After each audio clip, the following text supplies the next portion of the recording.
Welcome back to another video, folks. I've got a mixed bag of things here. I've got some late war, some mid war, and some hard edge camo, soft edge whitewash, so it's good range of things to show. We'll start with these 25117s.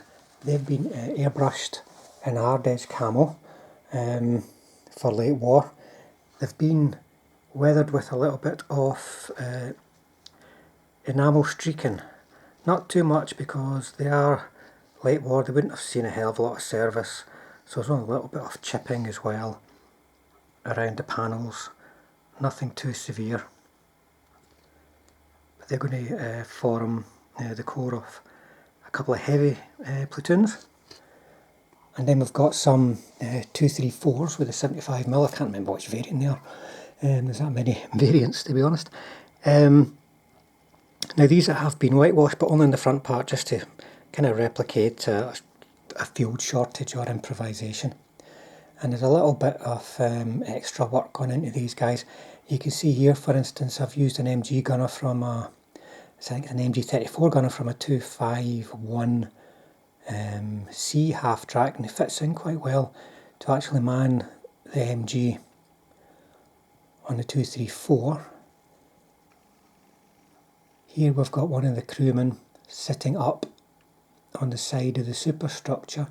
That's actually a Pack 40 crewman, and I've lowered the arm. His arm is normally up in the air as if signalling to fire.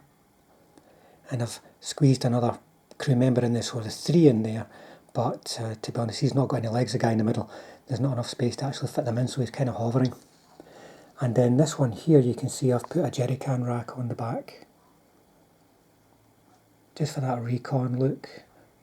Out on their own, they need to keep the supplies of fuel accessible, and these have been painted with Tamiya, starting with buff, and then the camo being red, brown and olive green, and then the whitewash I've applied in the same way that I described in my whitewash tutorials and other videos. And the same goes for these guys. We've got a couple of stumos in the first instance. One of them has a tarp, you can see there. That's from here 46. It's just an extra one I had lying over. I thought it would look quite nice. And you can see they've got a very, very streaky whitewash. That's been applied over an airbrush camo in the same style of camo as the 234s. And in this one here, for a bit of variety, I've used a couple of, they're actually Pack 40 crewmen. So the shells are a little large,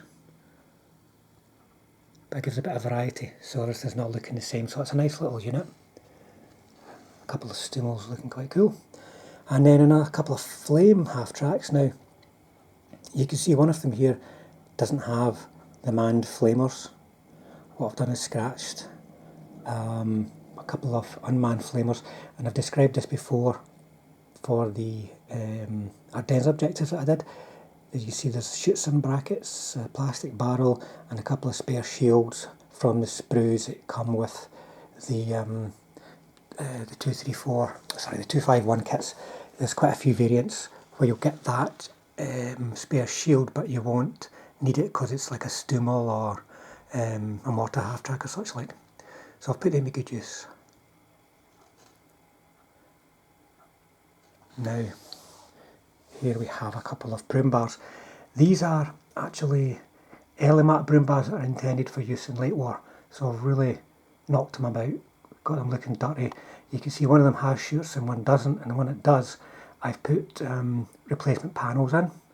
You can see one here, a hard edge camo, and then a raw steel plate. I haven't split the shoots in at all at this point.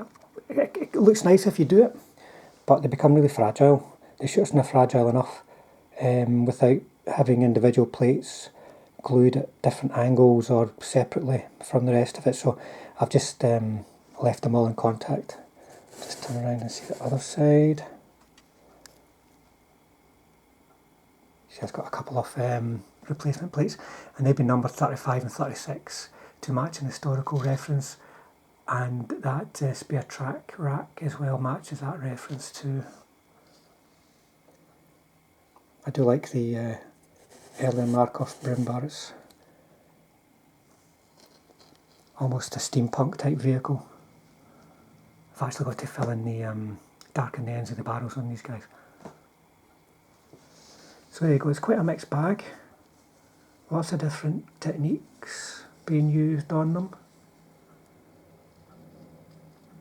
Lots of different looks.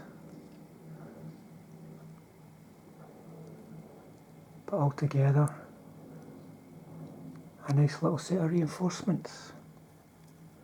So I'll be back with another video, folks, just as soon as I can.